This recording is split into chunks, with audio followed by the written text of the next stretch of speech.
So here's a wild story for you. Reproducing robots. You heard that correctly. It's not a science fiction movie. It is a reality now. RT's Natasha Sweet explains this exciting breakthrough. Regenerative medicine might see a boost in technology, including advanced cancer treatment. It's all thanks to frog stem cells shaped by artificial intelligence. Living robots being able to reproduce might sound scary, but the thought of them being able to kill cancer cells could be a game changer. These Xenobots were designed on a supercomputer at the University of Vermont, and then biologists at Tufts University brought them to life.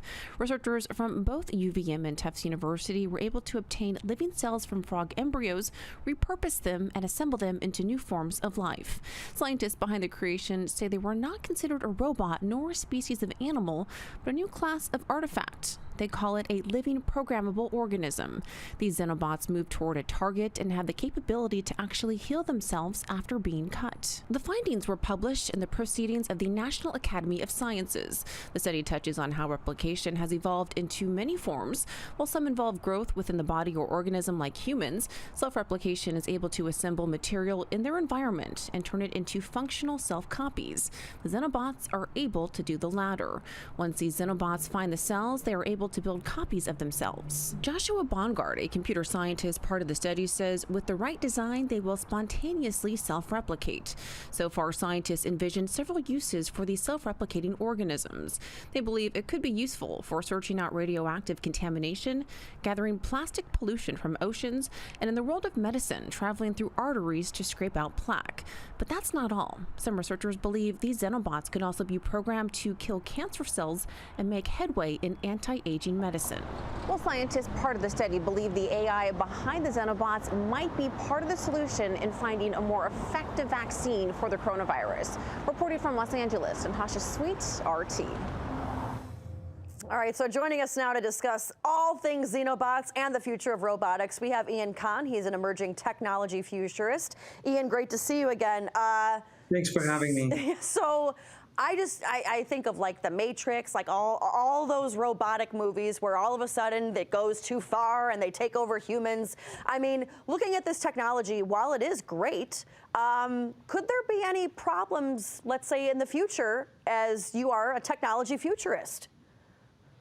With every technological breakthrough or a new invention, there's always chances that things will go in the wrong direction. I mean, with these robots and this new idea where science is making a breakthrough, it's still very early days. Imagine people and mankind finding out, discovering fire, and then thinking, well, what could we use fire for? We could use it for so many applications. It is still very early days when these microorganisms or cellular structures are making a movement, they're doing a certain thing, and we're talking about many different cures of diseases and so on. Absolutely, in the next 20 plus years, that might be possible, but there's also risks of the experiments going wrong. We're not putting ourselves on the path of doing the right thing. So the risk is always there with science and technology and innovation, like with anything else. And, you know, there are going to be, you know, let's say, you know, we're in 2021 right now. Who knows, probably in 10 years' time, they'll have the cure for cancer with these robots being able to scrape it out or the plaque from your arteries. But, you know, you do have some of those people that have kind of a problem with, you know, kind of tech infiltrating medicine. I mean, you even have people out there that are very much against, you know, let's say putting a pig kidney in a human. You know, do you see kind of a lot of pushback once this new technology starts to emerge that could possibly really benefit your health? I think with anything in today's date and age, there's a push. There are people with certain religious affirmations, with certain beliefs, and they believe in some things that everybody else doesn't. It's just like the previous story you covered about Facebook. Some people love Facebook, some hate it, and you can't help but people have a right to express themselves. I really believe there's a chance for dialogue. There's an opportunity to talk about things and see how they develop.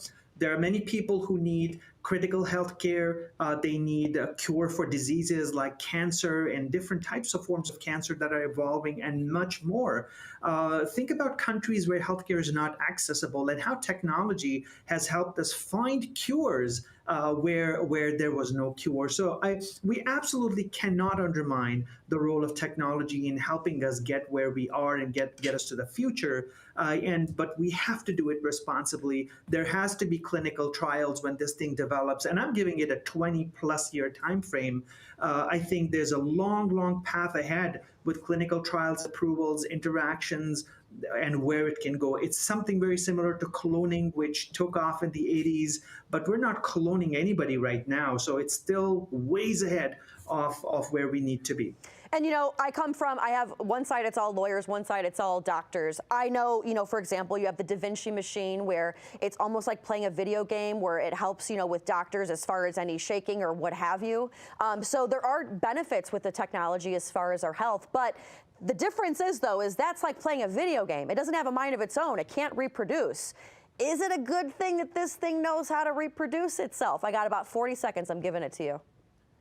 So right now, all the reproduction it's not programmed. These things don't have a mind of their own. This is being done in a petri dish at a molecular level. So these things are not becoming giant monsters yet. But AI is helping design how they function, how they perform. And honestly, this is at a molecular level right now. All right, so no time to panic, folks. Ian Khan, emerging technology futurist. Great to see you again. Thanks so much. Pleasure.